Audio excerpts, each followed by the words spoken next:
La mémoire saine est évolutive, c'est-à-dire qu'elle change selon notre âge et selon notre contexte, alors que la mémoire traumatique est figée, prisonnière du passé, fixée à un drame, à une tragédie, à un événement, à une image qui s'impose à nous et qui revient la nuit sous forme de cauchemar. C'est ce qui définit presque le syndrome psychotraumatique. Une image qui fixée, qui n'évolue pas, qui capture notre monde mental et qui nous soumet. Alors maintenant, mémoire saine. Il y a la mémoire procédurale, c'est-à-dire celle qui est l'habileté du corps, la procédure, c'est la mémoire du corps, c'est l'habileté relationnelle, c'est la mémoire du ski, c'est la mémoire du vélo. On apprend, ça s'inscrit dans notre mémoire et on ne s'en rend même pas compte. Alors que la mémoire épisodique, c'est celle des scripts, comme dans un film. On voit un épisode se passer. Ah oui, je me rappelle quand j'étais au sport d'hiver, j'ai failli tomber me cogner contre un arbre. Voilà, ça c'est une mémoire épisodique, alors que la mémoire sémantique, c'est la mémoire des mots qui n'est pas associée à une image. J'ai la mémoire de moi, je me rappelle quand j'étais enfant, j'étais nul en maths. J'étais nul en mathématiques et il n'y a pas d'image associée à cette mémoire des mots. Alors voilà, très schématiquement, c'est à peu près ça. Donc ça veut dire que on dit la mémoire, on a tort, on devrait dire les mémoires. Puisqu'il y a des mémoires d'image, il y a des mémoires procédurales, il y a des mémoires du corps, il y a des mémoires, il y a des traces de mémoire sans souvenir. Alors ça, j'en reparlerai tout à l'heure.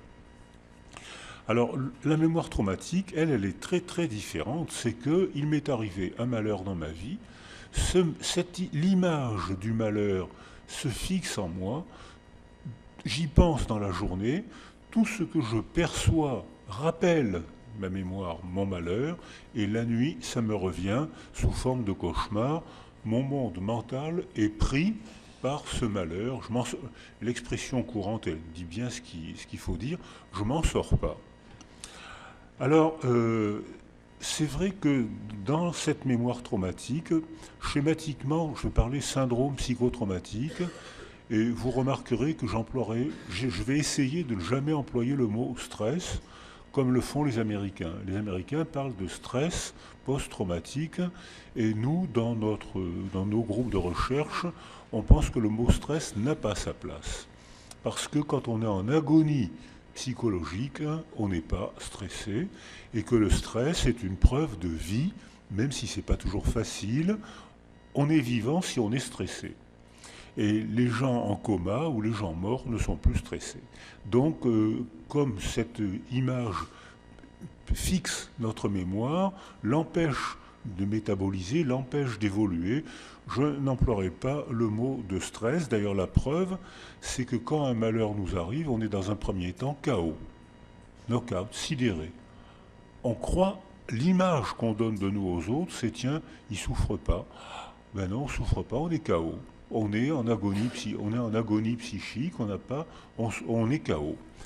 Alors, très progressivement, la mémoire traumatique se met en place, l'image et, comme disent les psychanalystes, la répétition se met en place.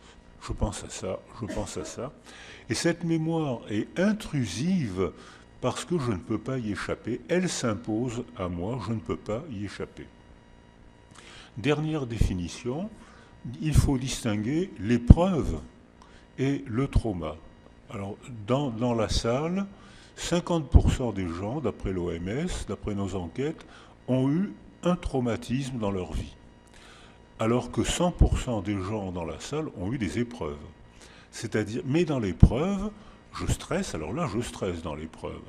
Je stresse, je dors mal, je me sens pas bien, j'ai des angoisses, mais je vais affronter pour reprendre mon chemin. C'est-à-dire que après une épreuve, on a eu un moment difficile, on affronte, je le redis, je souligne, on reprend son chemin. Alors que dans le traumatisme, c'est pas ça du tout. On est KO, on est sidéré, une image intrusive s'impose à nous, on est en agonie psychique, c'est-à-dire que la mémoire n'est plus saine, elle n'est plus évolutive, Et si la vie revient en nous, ce n'est plus le même chemin. Le trauma nous a déviés de notre chemin, c'est un autre développement qui va se remettre en place, et là, je suis dans la mémoire traumatique. Et Anna Freud disait déjà, il faut distinguer le trauma et le traumatisme. Et je trouve que cette distinction est bien, elle est pertinente, parce que le trauma, c'est le coup. On a tous reçu des coups, et le traumatisme, c'est la représentation du coup. C'est l'idée qu'on se fait de ce qui nous est arrivé, et dans ce cas-là, ça dépend du moment du coup, et du contexte du coup, et du contexte du moment où on parle. C'est-à-dire que là, je suis dans la définition de la représentation.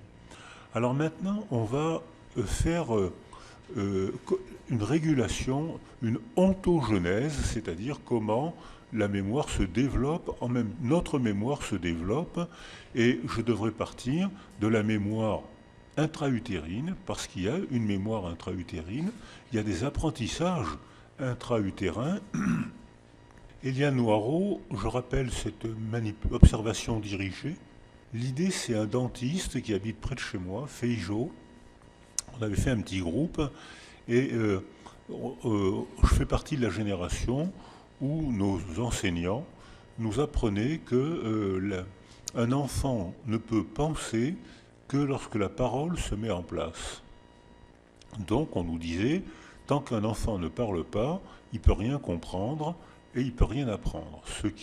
Alors les mères nous disaient, ben vous savez, moi il me semble bien que mon bébé, il a déjà appris 2-3 choses, il a déjà fait des progrès, il sait reconnaître les visages dès l'âge de 2 mois, il commence déjà à reconnaître des sourires, à répondre. J'ai l'impression qu'il comprend des tas de choses. Madame, vous n'êtes pas diplômée, moi j'ai un diplôme, votre bébé ne pourra comprendre que le jour où il parlera. On sait maintenant que c'est un non-sens, et on sait maintenant que la parole est un processus graduel qui commence dans l'utérus. C'est-à-dire que déjà dans l'utérus, les basses fréquences de la voix familiarisent le bébé avec une information sensorielle. À ce stade du développement, la parole est un objet sensoriel. Les basses fréquences sont très bien transmises dans l'utérus par le corps de la mère et surtout par le liquide amniotique, parce que dans l'eau, les basses fréquences sont transmises comme un toucher. Et le bébé reconnaît, quand il arrive au monde, le bébé reconnaît les basses fréquences de la voix de sa mère. Il vit déjà dans un monde familier, et pour parler de familiarité, il faut qu'il y ait un processus de mémoire. Si c'est familier, c'est qu'il y a un processus de mémoire.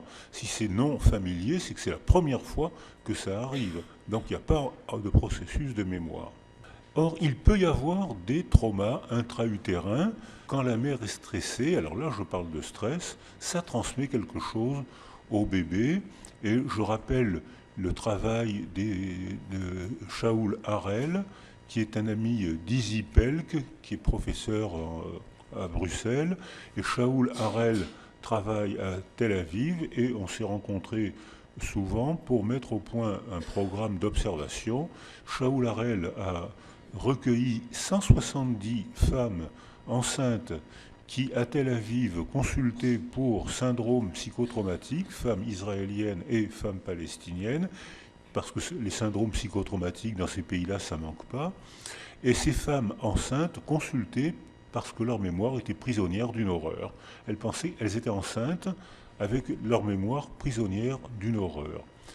Tous les bébés qu'elles ont mis au monde avaient un retard staturo-pondéral. Et lorsque Shaul a fait des scanners à ces bébés, ils avaient tous un périmètre crânien, je crois me rappeler, de 24% inférieur à la population générale, un poids inférieur de 50% à la population générale, et au scanner, ils avaient tous une atrophie fronto-limbique. C'est-à-dire que un raisonnement comme celui que je vous propose, c'est un raisonnement systémique. Ce n'est pas une cause qui provoque un effet, c'est une cascade de causes qui provoquent un effet ou ne le provoquent pas. Donc c'est pas du tout. Alors, ceux qui ont lu Descartes dans la salle sont priés de le mettre à l'écart, hein. C'est-à-dire que maintenant, on renonce au raisonnement cartésien, le corps d'un côté, l'âme de l'autre. On renonce au raisonnement cartésien, une cause provoque un effet. Dans la salle, les gens qui travaillent dans des laboratoires peuvent continuer à lire Descartes. Les autres, vous êtes priés de ne plus le lire. C'est-à-dire que maintenant, on va tenir des raisonnements systémiques. Raisonnement systémique, des politiques folles, quel que soit le pays, déclenchent des guerres, des catastrophes sociales, des catastrophes familiales et des tragédies humaines. Les gens vivent dans un monde de destruction ou de risque de destruction constante. Les mères sont très souvent ou presque constamment stressées, en alerte. Ça transmet quelque chose aux petits qu'elles portent et ça provoque des retards de taille, de poids et de sculpture cérébrale.